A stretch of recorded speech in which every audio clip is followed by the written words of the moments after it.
Vamos orar. Pai, nesse instante, que o Teu Espírito possa falar fortemente aos nossos corações por meio da Tua palavra. É no nome de Jesus que oramos. Amém. 1 Pedro, capítulo 3, verso 1 ao 7, nos diz assim: Mulheres, sede vós igualmente submissas a vosso próprio marido, para que, se ele ainda não obedece à palavra, seja ganho sem palavra alguma por meio do procedimento de sua esposa, ao observar o vosso honesto comportamento cheio de temor. Não seja o adorno da esposa o que é exterior, como frisado de cabelos, adereço de ouro, aparato de vestuário. Seja, porém, um homem interior de coração, unido ao incorruptível trajo de um espírito manso e tranquilo, que é de grande valor diante de Deus. Pois foi assim também que a si mesmas se ataviaram outrora as santas mulheres que esperavam em Deus, estando submissas a seu próprio marido, como fazia Sara, que obedeceu a Abraão, chamando-lhe de Senhor, da qual vós vos tornastes filhas, praticando o bem e não temendo perturbação alguma. Parece até meio injusto, são 6 versículos para as mulheres e apenas 1 versículo para os homens. Maridos, vós igualmente, vivei a vida comum do lar, com discernimento e tendo consideração para com a vossa mulher como parte mais frágil. Tratai-a com dignidade, porque sois juntamente herdeiros da mesma graça de vida, para que não se interrompam as vossas orações. Talvez muitos que estão essa noite nos acompanhando, seja aqui no templo ou pela internet, digam: pastor, mas eu nem sou casado. Pastor, eu sou viúva. Eu nem quero casar. Eu ainda sou um pré-adolescente. Que tipo de relevância essa palavra vai ter para a minha vida? Eu lhe digo, toda a relevância. A sociedade não nasceu com o estabelecimento de uma cidade. A vida em comunidade nasce de uma família, especificamente de um casal, que inicialmente atravessaram por uma enorme crise na sua comunhão com Deus. Então, como que você vai aproveitar se você não é casado, se você ainda vai se casar, ou se você não tem esperança de se casar, que seja a sua situação de solteirice? Os ensinamentos que serão aqui transmitidos, você pode transmitir às pessoas que estão perto de você. Você pode aconselhar pessoas que ainda vão se casar, pessoas que já estão casadas, e com bons conselhos bíblicos, para que a nossa sociedade seja construída de uma maneira sólida e forte. E a igreja do Senhor também. Em nossos dias, os problemas conjugais e familiares têm se multiplicado. É triste dizer, mas essa situação alcançou os lares cristãos. Não é apenas na sociedade, mas na igreja. Na igreja que nós congregamos, em toda a igreja do Senhor. Cumprir as promessas do casamento é um trabalho para a vida inteira. Para a vida inteira. Eu não sei, sempre que eu tenho a oportunidade de aconselhar casais, eu começo pelo início. Pelos votos. Pelo que foi prometido diante de Deus. Talvez você fez os votos e você não tem esses votos e você não lembra desses votos. E o pior de tudo, na convivência conjugal, esses votos acabam se perdendo em meio aos dilemas do casamento. A felicidade conjugal não acontece de maneira automática. Vejam que depois de apresentar o dever cristão e manter um testemunho exemplar na sociedade para os de fora e também no serviço ao próximo, Pedro agora se volta para o dever dos crentes de testemunhar na própria família, em casa, o que é mais difícil. É fácil ser crente aqui na igreja. É fácil ser gentil aqui na igreja. Mas como é difícil ser gentil em casa. E as pessoas dizem: pastor, é muita pressão. Eu não consigo ser gentil. E um pastor, certa feita, falando das questões de conflitos em casa, ele contou a história de um homem que estava brigando com a esposa, aquela confusão, aquela discussão forte, acalorada, e de repente ele recebe uma ligação no celular e ele precisava atender, que era o patrão. E ele brigando, e quando foi atender, alô? Oi, chefe, tudo bem? Não, aqui tá tudo bem, tudo ótimo. No meio de uma discussão, ele conseguiu controlar as emoções dele para atender o chefe, mas ele não conseguiu lidar bem com os conflitos em casa. Então, Pedro se volta para essa vida no lar. Embora o apóstolo invista 6 versículos sobre a responsabilidade da esposa e apenas um no papel do marido, isso não significa desequilíbrio ou machismo. Deixar claro isso. E na cultura greco-romana do primeiro século, as mulheres recebiam pouco ou nenhum respeito, nenhuma consideração. Enquanto elas viviam na casa de seu pai, elas estavam sujeitas ao direito romano de pátria potestas, ou seja, poder de pai, que concedia aos pais a autoridade máxima sobre a vida delas. Eles tinham direito sobre a vida e a morte de suas filhas, ou dos filhos de maneira geral. Os maridos tinham um tipo similar de autoridade legal sobre as suas esposas. A sociedade daqueles dias considerava as mulheres como meros servos, criados da casa, que deveriam ficar em casa e apenas obedecer ordens dos maridos. E vejam, irmãos, que Pedro dedica 6 versículos às mulheres. Isso daqui não é machismo. Ele está ressaltando a importância e o valor da mulher. Se uma mulher decidisse obedecer ao evangelho, isso certamente acarretaria grande perseguição a ela se o seu esposo não fosse crente, se o seu esposo não fosse um cristão. Ela teria sérias dificuldades de servir ao Senhor. Assim, Pedro desafia os seus leitores a um novo comportamento, como mulheres submissas, e eu resumiria como maridos minimamente atenciosos. Mas nós vamos ver que é algo muito além disso. Para um casamento bem-sucedido, precisamos conhecer e praticar as nossas responsabilidades. E é disso que nós vamos falar hoje. A primeira responsabilidade, Pedro já destaca aí no preâmbulo, é em relação às mulheres. E a responsabilidade da esposa passa pela submissão, que é algo temido por muitas mulheres do século XXI.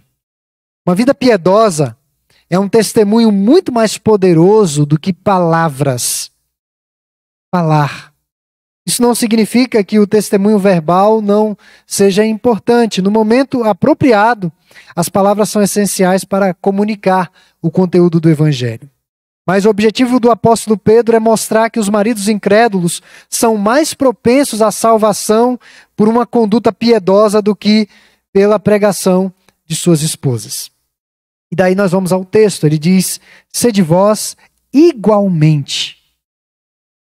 E aqui não é igualmente ao quê, mas é igualmente a quem. E não deveria nos surpreender que o contexto imediato a essa passagem é o exemplo da fidelidade de Cristo ao plano e propósito de Deus, versos 21 a 25 do capítulo 2. Pedro está falando da obra de Jesus, como que ele se submeteu a essa obra de redenção. Então, esse igualmente está fazendo uma conexão ao exemplo do Senhor, ao grande plano de salvação do nosso Pai. Submissão não significa de maneira alguma inferioridade moral, intelectual ou espiritual na família, no trabalho ou na sociedade em geral. Submissão não é machismo. Machismo é deturpação, é distorção de um princípio precioso que Deus estabeleceu para os relacionamentos. Então, submissão não implica em ser inferior, mas é projeto de Deus para as funções necessárias para o bem-estar de toda a humanidade. A família vai provocar impacto em toda a humanidade. Como cristãos, não devemos nos comparar uns com os outros. A mentalidade de toda a vida cristã, quando nos relacionamos uns com os outros, é de humildade e de submissão. A esposa não é mais importante que o marido não é mais importante do que a esposa, são papéis diferentes. Tem a sua dignidade. E essa questão da submissão não é só em relação às mulheres, mas é em relação aos homens também. Conforme o pastor estadunidense John MacArthur Jr., um comandante não é necessariamente superior em caráter às tropas sob o seu comando, mas a sua autoridade é vital para o bom funcionamento de toda uma unidade.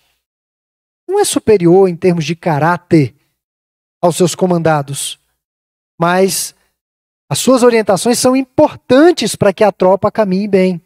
Uma mulher piedosa é cheia de temor a Deus, o que vai conduzir o que conduzirá, aliás, uma mulher piedosa é alguém cheia de temor a Deus. E isso, de alguma maneira, vai conduzir o seu marido a considerar as veredas do Senhor, ainda que ele não seja crente. Entretanto, nada mesmo, irmãos, em absoluto, irá conduzir um homem para mais longe do Senhor do que uma esposa irritante. Pode ter certeza disso. Salomão disse há quase 3.000 anos atrás, e ainda é verdade hoje, Provérbios capítulo 21, verso 9. Melhor é morar no canto do eirado, perto de um abismo, de um precipício, isolado do mundo, do que junto com a mulher rixosa na mesma casa. Pedro diz, não seja o adorno da esposa o que é exterior, como o frisado de cabelos, verso 3. A palavra traduzida como adorno é cosmos. A mesma palavra que nós utilizamos para cosméticos. As mulheres romanas gostavam de moda. Elas não eram diferentes das mulheres dos nossos dias. Elas estavam sempre atentas às tendências europeias. Elas eram da Europa. Elas competiam entre si, com roupas, com penteados elaborados, extravagantes, cravejados de ouro, de prata. Não é coisa dos nossos dias. Às vezes, eu como pastor vou em funerais, casamentos, e nos casamentos, às vezes, eu não reconheço algumas irmãs. Sem máscara. Sem máscara. O penteado, às vezes, está bem extravagante, né? A maquiagem estão bem diferentes. De longe, assim, você fica meio na dúvida. Será que é? É ela mesma. Então, elas usavam roupas elaboradas e caras, todos com o objetivo de chamar a atenção. Tudo era para chamar a atenção. No entanto, Pedro não está proibindo aqui o uso de cosméticos, joias ou penteados. Na verdade, mulheres que usam cosméticos, todos os recursos da moda de forma adequada, não são apenas as mulheres do mundo, as mulheres da igreja também. Eu já contei para os irmãos, minha mãe era de uma igreja pentecostal, e lá eles proibiam as mulheres de pintar os cabelos. Minha mãe já estava com os cabelos brancos, e aí começou a aparecer, e ela foi incomodada com aquele negócio, e um dia ela pintou os cabelos e foi à igreja. E um monte de mulher pintou os cabelos e foram à igreja. Pintaram os cabelos e foram à igreja. Quando ela chegou em casa, eu brinquei com ela. Mãe, a senhora tá rebelde, hein? Rebelde é a sua doutrina lá, não pode pintar cabelo, não. Se for de bom gosto, não tem problema. Nós não vemos problema nos adornos, e Pedro também não vê problema nisso. O objetivo de Pedro é que a ênfase deve estar nas qualidades internas e não externas. Embora a origem desse adorno que Pedro está falando aqui seja invisível, esse adorno a que Pedro se refere se manifesta em palavras e ações externas. Então Pedro contrasta aqui o que nós chamamos de cosmos, cosméticos, com cardia, coração. O externo com o interno.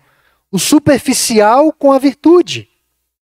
Podem-se levar apenas algumas horas para se preparar para uma noite elegante. Talvez um dia de noiva, um dia de, muitos chamam de testemunha, alguns falam de madrinha, mas eu prefiro mais testemunha. Leva ali um dia se organizando, fica bem bonita. Mas é preciso uma vida inteira para construir um caráter elegante. É disso que Pedro está falando aqui. Aqui está a beleza que nunca se deteriora, ao contrário do corpo adornado. Quanto mais maquiagem, quanto mais adornos, quando a mulher perde tudo aquilo, lava a maquiagem, é outra mulher. Sem filtro. Pedro está fazendo esse contraste. Certa feita, um jovem oficial que ficou cego durante uma guerra, conheceu mais tarde e se casou com uma das enfermeiras que cuidou dele no hospital. Ele ficou cego na batalha. E um dia ele ouviu alguém dizer, a pessoa disse o seguinte: sorte dela, ele é cego. Porque se ele pudesse ver, nunca teria se casado com ela. Ele era cego, mas não era surdo. E daí ele caminhou em direção da voz e disse o seguinte: eu ouvi que você falou e agradeço a Deus pela cegueira dos meus olhos, porque me podem permitir ver o valor maravilhoso da alma desta mulher, que é a minha esposa. Ela é a pessoa mais nobre que eu já conheci na vida. A beleza exterior se desbota, mas a beleza interior se torna mais forte ao longo do tempo. E Pedro lança a mão do exemplo de esposa de Sara, mulher de Abraão, pai da fé. Como outras santas mulheres do passado, Sara colocou a sua esperança unicamente em Deus. Assim, uma esposa cristã que deseja a conversão do seu esposo, ou deseja a transformação do seu esposo naquilo que não a agrada, naquilo que é pecaminoso, ela deve viver piedosamente de tal maneira que o seu cônjuge tenha interesse de conhecer a Deus. Ele seja despertado para conhecer quem é esse Deus que ela serve. Eu falei da responsabilidade da esposa, agora dos homens. Verso 7 apenas. Meus irmãos, a submissão não é só relacionada às mulheres, a submissão também é relacionada aos homens. Maridos, vós igualmente. Pedro se vale da mesma expressão. E esse igualmente está retratando a submissão. Embora não deva se submeter à sua esposa como líder da casa, o marido deve submeter-se no dever amoroso de ser sensível às necessidades, temores e sentimentos de sua esposa. Pedro vai falar isso de 3 formas básicas. Primeiro, a consideração. Maridos, vós igualmente vivei a vida comum do lar. E a palavra comum significa habitar juntos. Mas a palavra grega significa muito mais do que apenas compartilhar um quarto. Pedro usa para se referir ao aspecto de união. Ele deve prover as necessidades físicas, materiais e emocionais da sua esposa. Isso aqui é muito sério, especialmente no primeiro século. E as mulheres tinham de servir aos homens como escravos. E Pedro diz: não, senhor. Vivei a vida comum do lar. Segundo, cavalheirismo. O marido crente também deve ser um cavalheiro. Ele reconhece que sua esposa é a parte mais frágil. Os entregadores, quando recebem uma encomenda e a parte de fora da caixa está ali várias recomendações. Cuidado, frágil, pode quebrar. Eles vão tratar aquela caixa de forma diferenciada. Nós homens, principalmente no dia a dia, eu falo nós que eu também me incluo, eu que vim de uma cultura bem rude, pai nordestino, não tratava minha mãe com tanto cavalheirismo assim. É o mínimo que eu posso dizer. Então, às vezes, no momento ali da situação mais acalorada, a grosseria impera. Aí você acaba atacando a parte mais frágil. Tratar a esposa com dignidade não é ser, como um preletor falou uma vez, um desmunhecado com a esposa. Não é isso. Mas tratar como a parte mais frágil. Então, o marido deve tratar a esposa como um vaso caro, caríssimo, bonito e frágil, como um tesouro precioso. Pessoas hoje têm muito cuidado com o celular, especialmente algumas marcas. Não vou dizer quais. Se cair, trincar o vidro, você vai ter um prejuízo enorme, talvez mais do que o valor do celular. Daí você tira o celular com aquele cuidado, deixa perto da mesa, né? Se tiver algum acidente aqui, você não anda com ele na chuva, você tem todo um cuidado com o celular. É nesse sentido que Pedro está falando. A esposa não é um celular, é muito mais que um celular. Mas tem um certo cuidado. A palavra frágil não quer dizer que as mulheres sejam inferiores aos homens. Significa apenas que as mulheres geralmente possuem menos força física do que os homens. Essa é a regra. Eu conheço casais que a esposa tem mais força física. Mas essa não é a regra. Geralmente o homem é mais forte fisicamente. Nesse sentido. Isso em mente, os maridos cristãos são os provedores e protetores de suas esposas. Uma parte importante de honrar a esposa envolve a forma como o esposo fala com ela e sobre ela. Marido que fala mal da esposa, não. Não é um sinal de cavalheirismo. Terceiro, companheirismo. O marido deve ser um companheiro para a esposa. E Pedro diz que os dois são herdeiros da mesma graça de vida. E o companheirismo não é no sentido da atualidade, não. Essa palavra companheiro caiu aí meio que, né? As pessoas não têm compromisso, cada um mora numa casa e diz que é um companheiro. Nunca se refere como esposo. Companheiro. Não é nesse sentido. É no sentido de que os dois foram alvos da mesma graça de Deus. Então, Pedro nomeia o casamento como graça da vida, graça do Senhor. Então, eu quero finalizar, irmãos. Nessa oportunidade, eu falei sobre um pouco a respeito da vida no lar. Começa com esposo e esposa. Isso vai se refletir nos filhos, nos netos. Certamente você conhece algum casal que você diria, esse é o casal padrão. Eu gostaria de ser, não igual, né? Porque todo casal tem problema e tem dificuldade, mas eu queria ser muito parecido a esse casal. Eu conheci um casal, já idoso, ligados aqui à igreja, e eu fiquei muito impactado com o testemunho desse casal. Dona Maria Gripe e o seu Candinho.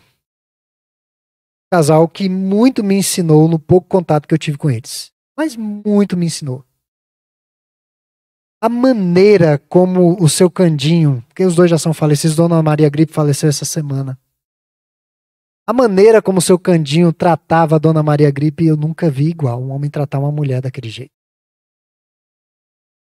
A dimensão do cavalheirismo, da consideração, do amor, do zelo, uma parte mais frágil, mesmo seu Candinho nos últimos dias sendo mais frágil pelo seu estado de saúde. Era impressionante aquilo ali. Todas as vezes que eu ia à casa deles, eu saía de lá impactado. Era um retrato. Detalhe, seu Candinho nem era crente. Mas era impressionante o carinho e a consideração que ele tinha para com a esposa dele. E ela da mesma forma. O tratamento carinhoso eles tinham um para com o outro. Então, nessa ocasião, aprendemos sobre a responsabilidade da esposa, a responsabilidade do marido. Se a mulher mostra submissão e o marido consideração, cuidado, e ambos se submetem à vontade de Cristo, o resultado será um casamento bem-sucedido para a glória de Deus. Caso contrário, tudo será em vão, todo esforço será vão. Depois de aprender lições preciosas sobre a vida conjugal, essa noite, essa semana, estudando sobre esse texto, eu estou extremamente alinhado com o que Warren Wiersbe, um teólogo do século passado, um teólogo norte-americano, disse acerca de uma avaliação. Todo casal, todo membro de família deve fazer ocasionalmente. Ele fez com base com o que Pedro disse. Se você quiser, quem quiser, depois eu mando pelo WhatsApp. Você vai poder analisar com mais cuidado. Ele colocou algumas perguntas. Você é um parceiro ou um concorrente do seu cônjuge? Você é um parceiro ou você é um concorrente do seu cônjuge? Você procura ajudar o seu cônjuge a se aproximar mais de Deus? Você é sensível aos sentimentos e às necessidades do seu cônjuge? Você tem visto Deus responder às suas orações? Porque Pedro fecha o texto dizendo que se o casal não vive esses princípios, eles vão ter prejuízo na espiritualidade. E por fim, seus filhos, seus netos, as pessoas que lhe conhecem, sabem o quanto que você ama o seu cônjuge? Ou será que não é bem essa a impressão que eles têm de você? Eu encerro com uma história triste de um ministro que foi chamado para concorrer ao pastorado de uma igreja. E esse pastor chegou na igreja, pregou, foi muito bem, desempenho excelente, bom pregador. E quando ele estava indo embora com a esposa, um presbítero viu, só um presbítero que viu. Ele foi extremamente rude com a esposa dele, mas tratou a esposa mal na saída. E aí quando foram avaliar o pastor, o presbítero disse o seguinte: olha, meu irmão, olha, meus irmãos, não temos condições de chamar esse homem para cá. Porque se o homem trata desse jeito a esposa, imagine a igreja. Será que as pessoas sabem o quanto que você ama o seu cônjuge, os seus filhos, os seus familiares? As pessoas sabem o quanto que você ama os seus pais? Essa é uma avaliação que volta e meia todos nós precisamos fazer. Então nós vamos